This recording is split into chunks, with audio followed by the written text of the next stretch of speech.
All right, this is new shit.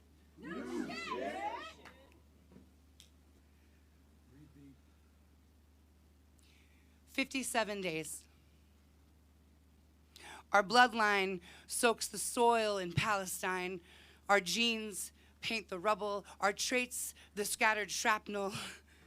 The thing about grieving genocide is that it's ongoing, that there is no break to breathe.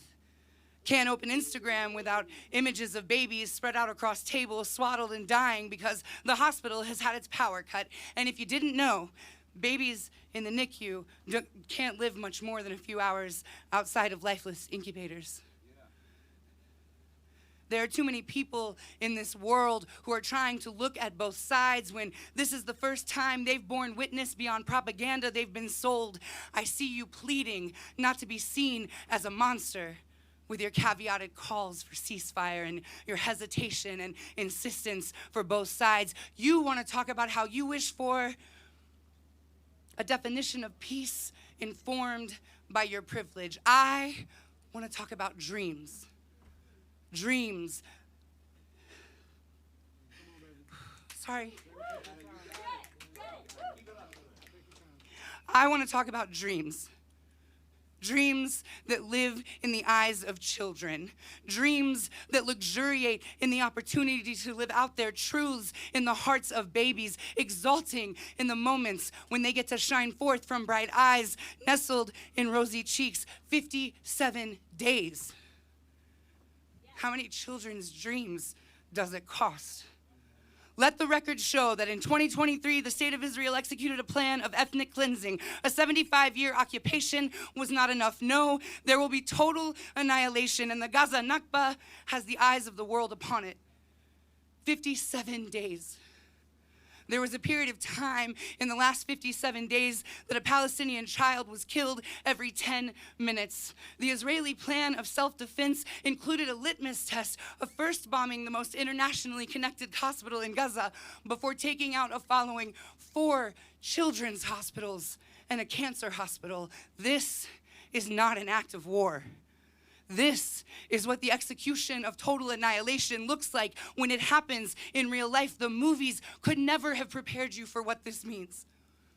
57 days. 57 days of being expected to patiently explain that you either stand for genocide or you don't. Seething. Images of stolen dreams running through the mind while the mouth must make room for both sides. There are those in my family for whom the horrors of war reflect in their gaze, a hollow look, barren, dull at the edges. Far away and long ago, battle for leading role on the stage of the moment, lurking in the wings, from the corners of the eyes. There aren't really words to describe what that truth is, what that place is. Or maybe I simply don't have them. But even as a child, I recognized it as a place where dreams go to die. And for 57 days, I've seen that place in the eyes of children. 57 days. Yeah.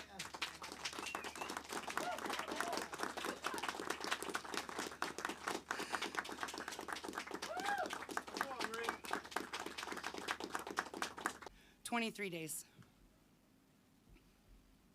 Since I was little, I never understood how we move, how we daily walk through agonies and horrors, the monotony of cruelty, a murmuring through fluorescent lights. Breath caught by today's news. What about the babies? Show me hope in the concentration camp and tell me even they had resilience, as though mothers weaving tales of greatness and magic scored by annihilation is somehow a balm to your guilt for allowing it to happen before your very eyes. I'll not give you my grief. You'll see smiles.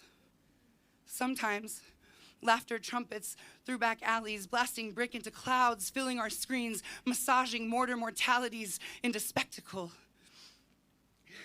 You know, my therapist told me this summer to start doing daily affirmations. My first assignment, I live in a loving and abundant universe. 5 times, twice a day. This will cure my depression by realigning the chemicals firing through my synapses or something.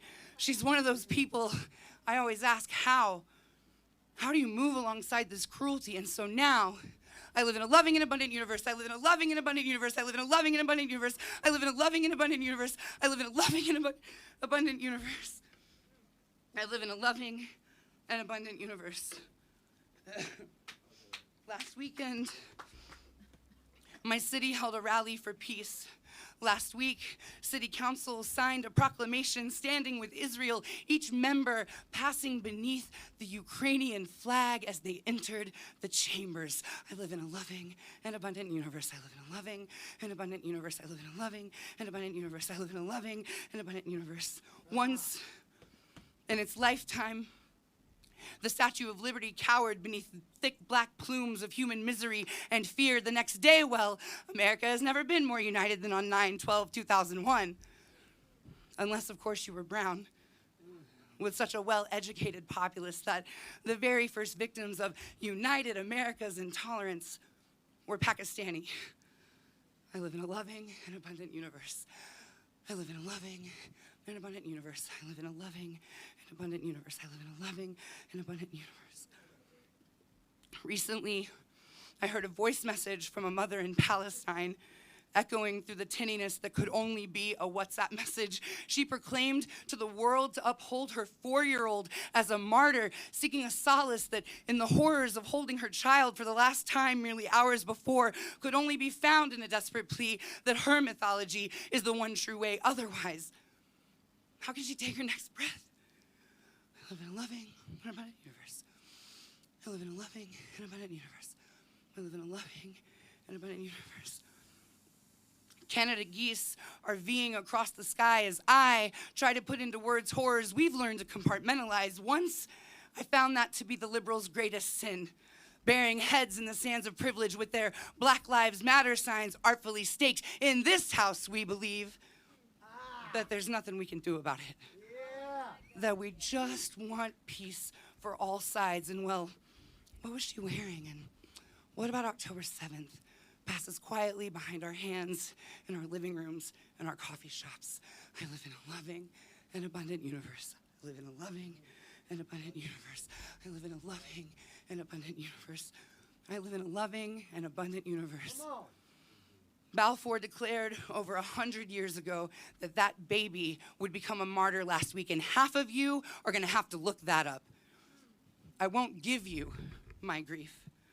As we walk into the coming days of communing with ancestors we keep creating, only rage directs the mundane.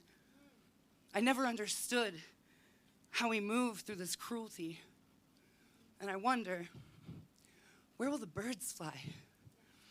I live in a loving and abundant universe. I live in a loving and abundant universe. I live in a loving and abundant universe. I live in a loving and abundant universe. I live in a loving and abundant universe.